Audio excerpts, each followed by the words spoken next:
Go shoot!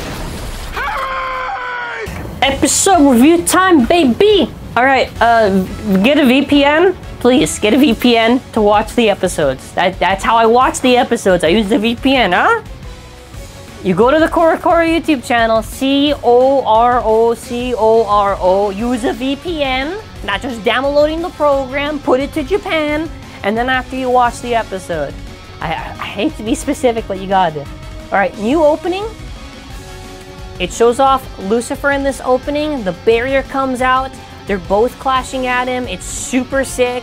It looks like they're trying to do like a twin strike on it. It's so cool. And you see kind of like a Lean Walhalla just kind of pushed back. Now here's the thing. In Japanese, it's Lean Valhalla, but in English, it's Lean Walhalla. I gotta say lean. I hate it, but I gotta say lean.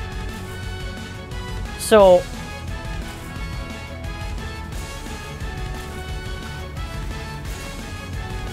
yeah, sorry, it's so annoying just dealing with that name thing.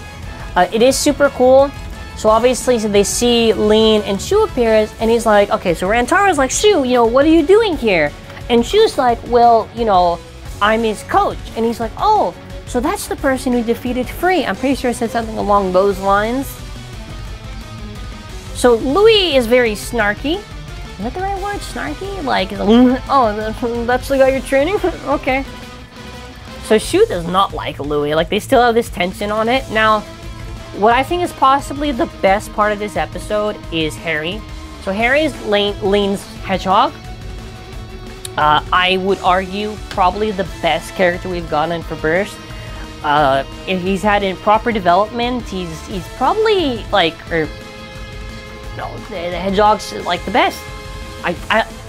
I cannot tell you. Like, look, I don't care if people say, oh, well, they dragged out the episode with pointless bits. Listen, the fact that we got this hedgehog at all is already making this episode one of the best in Beyblade Burst history.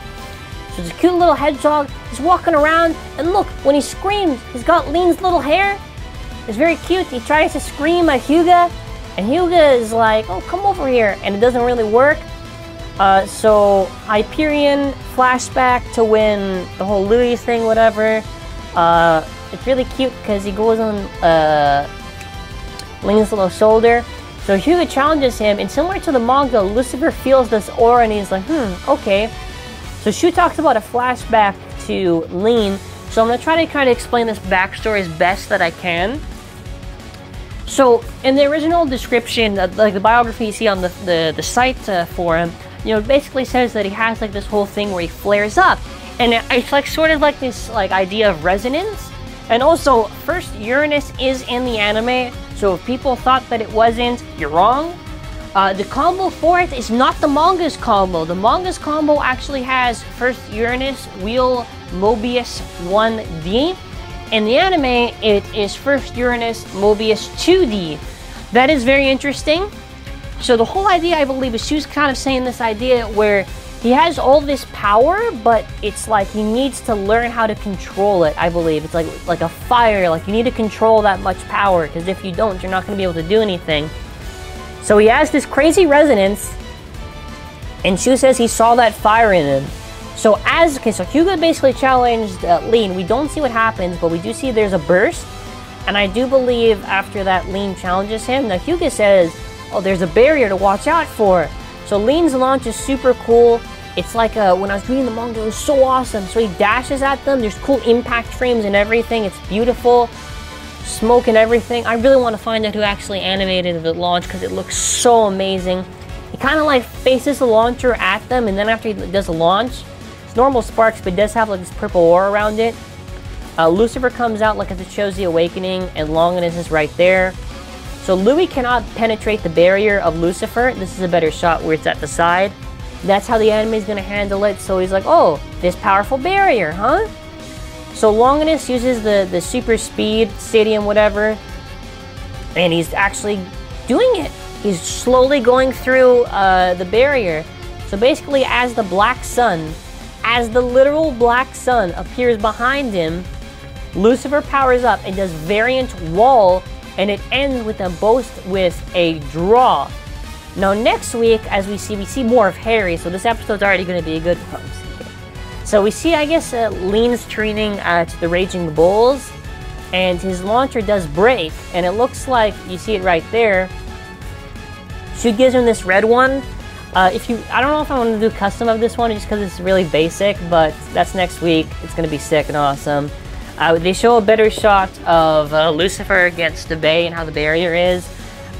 Overall thoughts on the episode, I don't really want to drag it out. We see Shu, we get a good backstory to Lean. Lean has a lot of potential. We see Harry the Hedgehog, which is already a 10 out of 10 for me. And I'm gonna be honest, like, it's such like a cute character, and it really just makes like Lean, I don't know, like it's like more sympathetic.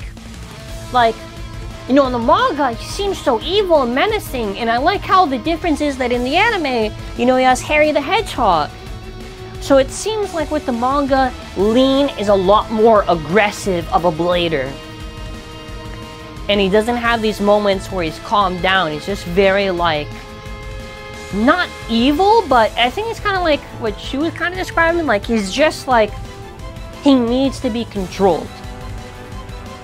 Which I think this is such a cool thing. I am so interested in the Sparking anime. Like, I don't care if people say, oh, the Sparking Festival didn't start.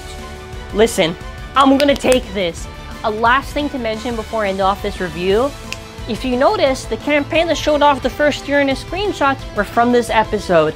So, keep your eye out on my channel. I will be covering when they reveal more future screenshots of the anime in this campaign. I can't wait to cover it. Thank you for watching. Have an amazing day, and please tell me your thoughts. Oh, also, last question to leave off with. Since he has a different combo in the anime compared to the manga, do you think that Death and Abyss Diabolos, if Delta does make their return to the anime because he already is in the manga, will he have a different combo? Who knows? Not 7 minutes, bye.